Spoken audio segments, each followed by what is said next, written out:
No niin, ja tervepä terve arvon katselijat, se on Tikru 2 paikalla ja jatketaan jälleen kerran The Longest Journeyn parissa ja joo, mehän jäätiin tai päästiin viimeksi vihdoin ja viimein tänne Lationaden kaupunkiin ja tonne pitäisi päästä, mutta sinne päästäksemme meidän pitää osata näitä paikallisten tarinoita ja mehän se yksi opittiin, me yritettiin sen avulla ja päästä sisällä, mutta siis meidän tietysti tarvitsee oppia ne kaikki. Ja keneltä me opitaan on tietysti paikallisilta. Eli siis se yksihän me otettiin ja näitä on muitakin paikallisia, niin varmaan tästä päästään liikkeelle. Hi, Nima. Hi, April. Joo, täällähän löytyy heti sopivan kuulosta dialogia. Do you know one of the four tales of wind, stars, sea, and homecoming? I had to learn the tale of homecoming. It took a long time, but I think I got it now. I'm better with pottery than I am with the tales, unfortunately. Do you want to hear it? Please. Very well. This is the tale of homecoming, my tale, and I shall tell it in my own words, as told to me by my teacher, in her words, and by her teacher in turn. Moran was a handsome young Elation man with strong wings and a hardy beak. He lived below the white cliffs, where the water was salty and the fish plentiful. Moran was betrothed to Anara, the loveliest girl there ever was. She was fair and slender and tall, and her eyes were the clearest shade of blue. But Moran was hesitant to enter into union with Anara, to become her husband and to give her children. He would always come up with a new excuse for why they had to wait a little while longer. Now, Anara was skilled at pottery, but even more so with stories, and the teller of the village had many times asked Anara to be her apprentice, to learn all the tales, so that someday she could take over as the teller. But Anara refused, knowing that if she did accept the teller's offer, she would never be able to marry Moran, because a teller cannot have a husband nor children of her own. Her refusal to become the teller's apprentice was unheard of, because who could refuse such an honor? But to Anara, love was more important. Her love for Moran was beyond honor, beyond reason. But despite Anara's love, Moran was still hesitant. And then one day he told Anara, "I am traveling on a pilgrimage to the far shores. I will be gone for some time, and while I am traveling, and in accordance with our traditions, I will be freed from our betrothal. Not until I come back will the bond between us be renewed." It was not unusual for a young Elation man at that time to go on a pilgrimage, and the bond between the betrothed would often be cut while he was away, to be formed again upon his return. But Anara was heartbroken, because she had thought that Moran would soon want to marry her. When Moran saw her tears, he said to her, "Do not weep. When I come back, I promise I will marry you.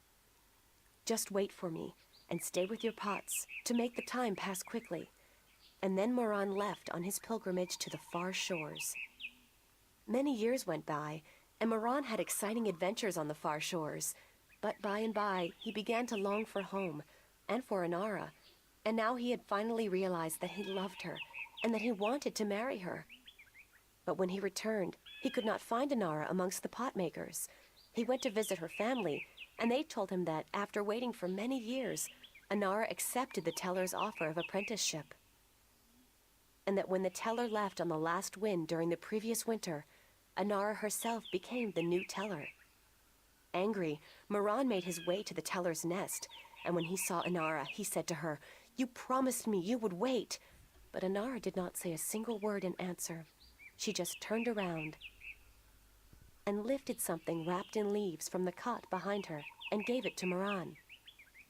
Moran unwrapped the package, and inside he found an old pot, cracked and broken in two.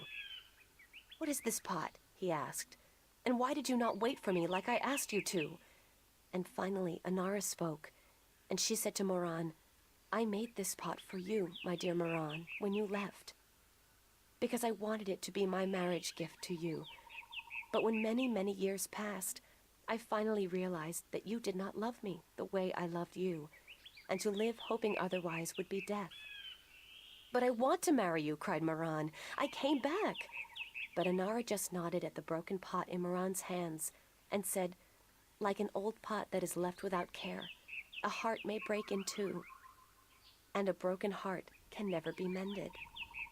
And so Anara turned away, never to speak with Moran again, and Moran's heart, like the pot that was left untended, broke in two, because absence makes a heart brittle. This was the tale of homecoming, my tale, and I told it in my own words as told to me by my teacher, and as I will tell it to my student when the time comes. Bye, Nima. Goodbye, April. Joo, sellainen tarina. Tuossa taas Origini heitteli turhia viestejä tuohon, en tiedä tuliko näkyviin, kävin nopeasti laittamassa pois. Mutta joo, toi oli itse asiassa ihan niin, varsin asiallinen tarina kyllä. Mä en ihan varmaan muistaaks mä tarpeeksi hyvin sen ensimmäisen. Mutta kun näitä vissiin taisi olla vielä 2, niin kun nää nyt sit kokeillaan, ja sit jos mä en meinaa muistaa, niin sit käydään kuuntelemassa vielä se ensimmäinen. Sul vissiin taitaa ehkä olla 1 mulle, olisko? Hi, Saina. Hi, April. Kyllä. Do you know one of the 4 tales of winds, stars, sea, and homecoming? Yes, my mommy taught me the tale of the stars. It's a really pretty story. Do you want me to tell it? Please, Saina, I would like that very much. Okay. This is my tale, the tale of stars, and I tell it to you in my own words, as it was told to me by my teacher in her words. In the small village of Jinjay near the rumbling hills of Onion, there lived a girl called Mona. She was a curious girl, and she would always get in the way of grown elation. Go play somewhere else, they would say to Mona, but she didn't want to play with the other children. She wanted to be where the grown-ups were, to see what they were doing, and learn from them. But one day, after getting many complaints from the pottery makers and guardsmen and traders and soldiers in the village, Mona's mother told her that she wasn't to interfere with the grown-ups anymore, and that instead she could go play with the other children, or sit still and draw or work with clay. But Mona was always curious, and now, since she wasn't to be among the grown elation anymore, she decided to go exploring the forest that lay just outside of the village of Jinjay. She had many times been forbidden to enter the forest because it could be a dangerous place, but Mona was very curious. Of course, she wasn't planning on going far into the forest, but then her eye caught sight of a white flufftail hopping through the tall grass, and Mona, curious as ever, gave chase. The flufftail ran away into the forest, and Mona followed, blind to where she was going, and interested only in catching the white flufftail so that she could keep it as a pet. But then, after a good while, the flufftail disappeared into a hole in the ground, leaving Mona alone in a small clearing, somewhere deep inside the forest. She was exhausted after running after the flufftail for so long, and as she looked around the clearing at the unfamiliar trees and flowers, she realized that she hadn't been paying attention to where she was going. Not for the first time, her curiosity had gotten the better of her, but this time it was serious. Mona was too young to fly, and she had very little sense of direction, and chasing the white flufftail had made her dizzy and tired. It was getting darker, and Mona was all alone in the deep, dangerous forest, too sleepy and too scared to be able to go anywhere. Mona curled up with her wings wrapped around her under the leaves of a tree and began crying. Soon it got really dark, and somewhere, not far away, wolves started howling at the moon. Mona was so scared she was petrified, but after a while her exhaustion got the better of her, and she fell asleep. She woke up when she heard a voice calling her from somewhere far above. Looking up at the starry sky, Mona saw a vision of the spirits of 5 tellers gazing down at her. "You have let your curiosity lead you astray," said one. "You are lost, and you deserve to be lost," said another. "Poor little girl," said a third. "We will help you home," said a fourth. But remember this, said the fifth spirit. We will lead you back to your village and to your mother only if you promise us one thing. I promise, said Mona. Whatever it is, I promise I will do it. Very well, said the first spirit. You will make the story of this night into your own tale, and you will call it the Tale of Stars. It will be a tale to warn the curious to be careful, continued the third spirit, and to not let their curiosity get the better of them. And, said the second spirit, to remind the elation that the spirits of their tellers watch out for them when they most need it. And so the spirits of the 5 tellers guided Mona through the forest, and by dawn she was home.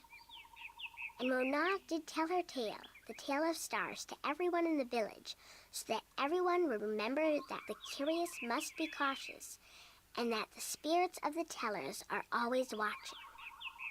This was my tale, the Tale of Stars, and I told it in my own words as my teacher did to me. That was a beautiful tale, Saina. Thank you. Goodbye, Saina. You're leaving again? I wish you could stay. Me too, Saina, believe me. Joo. Mulle tuli vaan sellainen mieleen, että tässä on niin kun, jos mä oikein muistan sen ensimmäisenkin tarinan, niin jokainen niin kun, tarina on tavallaan ollut sen tarinan kertojan ikäinen tai se päähenkilö, että tuolla tytöllä oli tollainen nuori tyttö ja sitten sillä vähän vanhemmalla naisella, tai nuorella naisella, mutta siis niin oli sellainen nuorempi nainen ja sitten sillä miehellä siellä niin oli sellainen nuorempi mies muistaakseni siinä päähahmona, niin en tiedä onko sillä mitään väliä, onko tällä. Tää vissi oli joku vähän vanhempi mies, katsotaan jos tällä olisi sitten kans päähenkilö vanhempi mies. Do you know one of the 4 tales of winds, stars, sea, and homecoming? Mine is the tale of sea, human. Would you mind telling it to me? I would be happy to do so. This is the tale of sea, told in my own words, as it was told to me by my teacher in his words, and to him by his teacher in his words. This was a very, very long time ago, when the elation were a strong people, and we could spend days riding the hot winds above the seas. We hunted fish then, and we were at war with the Merum, the wet-tails. Apriill was one of the strongest warriors there was. His claws were sharp and long, his beak pointy, and his teeth strong. Apriill was admired by everyone in his clan, and because of this he was cocky and arrogant. So one day, the teller of Apriill city asked him to perform a very important and very special duty, to bring a sacred jewel to the teller of an elation town across the sea. This particular jewel was very important because it signified a union between the 2 towns, and it would benefit the people of both that it was delivered safely and promptly. Apriill grinned and told the teller that he would deliver the jewel both quickly and safely, and that she was not to worry. But the teller did worry, because Apriill was young and too sure of himself. But she wanted to test him, and to teach him that sharp claws, a pointy beak, and strong teeth are not all a warrior needs, that a warrior must also be wise and careful. So Apriill set out across the sea on his flight. It was on the 4th day that he spotted something in the water that caught his attention, and forgetting his duty and following his curiosity, Apriill dived towards the water to investigate. When he came closer, he saw that there were Merum in the water, foolishly hunting close to the surface, and Apriill saw an opportunity to again prove his might as a great warrior to his people, and to capture the fins of a few wet-tails. But this time, Aprill's arrogance got the better of him, because the Merum had set a trap. As he dived towards the Meron with his claws, a spear shot up from the water to hit him. Apriill struck the water and dropped the jewel he was carrying, and it was all he could do not to drown. Apriill was bleeding, and the Meron were grabbing onto his wings and his legs, but he fought bravely, and finally he managed to escape. But even though he now lived, he was dead inside, because the shame of losing the sacred jewel would always be with him.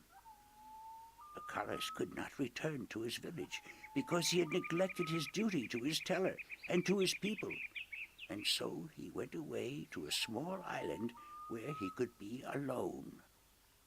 To himself and his people, Apriill now became the Lost One.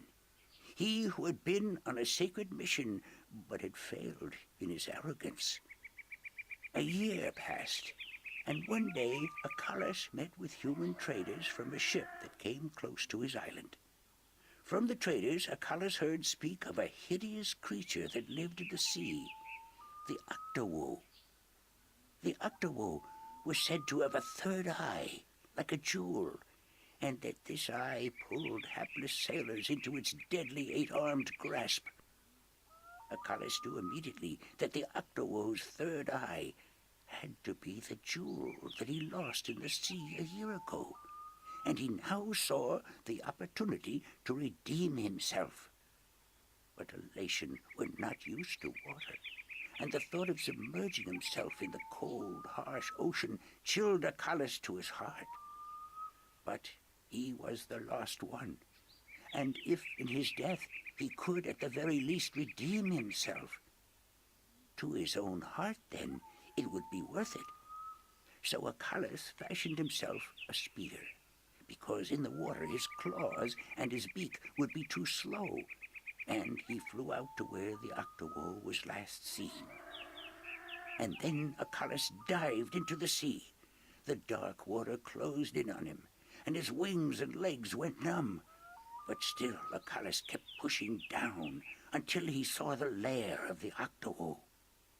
Spotting Apriill, the Octowoe attacked, and Apriill saw the monster's third eye, his sacred jewel, shining bright in the darkness, and his heart was filled with a sense of duty and courage that he had never felt before. But as he began fighting the eight-armed monster, Apriill realized that if he were to fight like he usually did, he would not stand a chance. He would have to think differently. And so Apriill tricked the Octowoe into following him through a tight chasm where the monster got stuck. And then he swam above it, and using his spear, tipped a rock on top of the Octowoe. Swimming back down again, the Octowoe was flailing helplessly. Now, almost out of air, Apriill took the sacred jewel from the Octowoe's head and swam back up. Finally, Apriill could deliver the sacred jewel to the town across the sea, and upon returning to his village, he went to the teller, bowed his head, and said, "Forgive me, teller, for in my arrogance I thought I could do everything. But I could not, and I became the Lost One because of it." "You were lost," said the teller, "but you are no more. Because now you see the limits of your own strength, and you will know that a warrior must be careful and wise, in addition to being strong and fierce." This was the tale of C, and I told it in my own words, as told to me by my teacher. Joo, ei se, se mun teoria ei ainakaan, tossa oli kyllä nuori mies kanssa, mutta mä ihan pikaisesti nää pystyy skippailemaan nää. I look like a real sailor. Joo, hei, puhu nyt sille. Apriill! Thanks for your help. Mä en pysty kuuntelemaan sinne kerran, voi perse. No, kai mä muistan sen tarpeeksi hyvin. Shit. Okei, no. Tästä nyt on taas niinku viime kerrasta varmaan se kuukausi ainakin, että Niin. No, katsotaan. Katsotaan miten meidän käy. Are you ready for the questions now? Kyllähän me ollaan. Yes, ask me the questions. In the Tale of Winds, which mountain did Iguana fall from in her vain attempt to fly higher and further than anyone else? No niin, no onneksi nämä vaihtoehdotkin on vähän tällaisia. Että... Mount Bactaana, the Tower of Light. That is correct.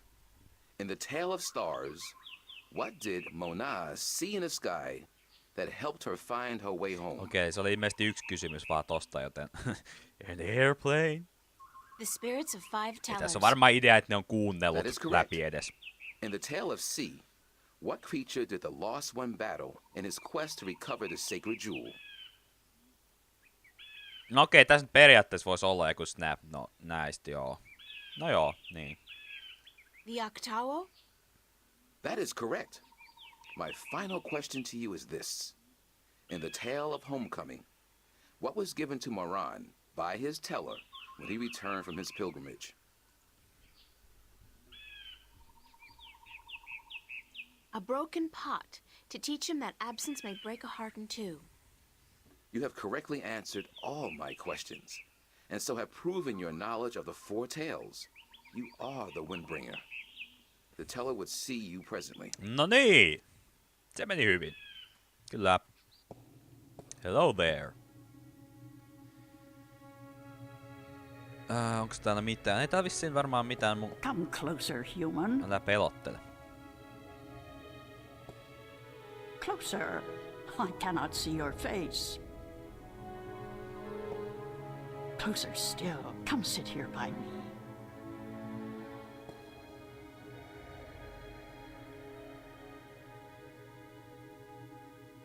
There you are. You see, my eyes are not what they used to be. Ages ago, I could spot a ladybug crawling up a straw of grass from 15 tree lengths up. Now, I have a hard time seeing my supper.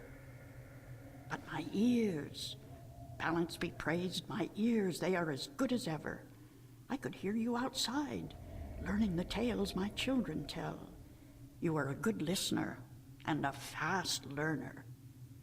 They were interesting stories, and your people told them well. That is what we do. The elation are the keepers of the tales, and I am their teller, the one who must know all the tales told since the day we came to this world. How can you do that? How can you remember every story ever told? The secret is to tell them often and to tell them in your own words, not the words of your ancestors. Doesn't that mean that the stories change with every generation? Yes, as all tales must. Change is important. Otherwise, the tales will have no meaning to us. They will just be words, and we do not care about the words. We care about what the words tell us.